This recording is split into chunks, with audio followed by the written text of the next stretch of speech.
আমি পর্ণা। ফেসবুকে তোমরা অনেকেই আমাকে চেনো। ইউটিউবে আমি নতুন, তাই এলাম আমার সবার সঙ্গে পরিচয় করাতে।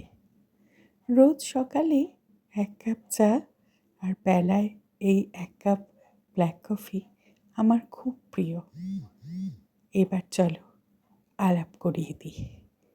এই যে প্রথমেই যাকে দেখবে, ইনি হলো আমার কর্তামশাই। খুব ব্যস্ত থাকে, ঘুরতে খুব ভালোবাসে আর সবাইকে নিয়ে থাকতেও ভালোবাসে। আমার ছেলে সৌজিৎ কিছুতেই আসতে চায়নি ভিডিওর সামনে। আমার শাশুড়ি মা, সেই কত ছোটোবেলায় এসছিলাম ওনার কাছে, জানো, অনেকটা আগলে রেখেছিল। এবার তো আমার পালা।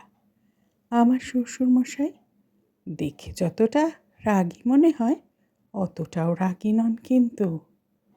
চলো ভিডিওটার পর কিছু ছবি অ্যাড করে দিই আমাদের সকলের।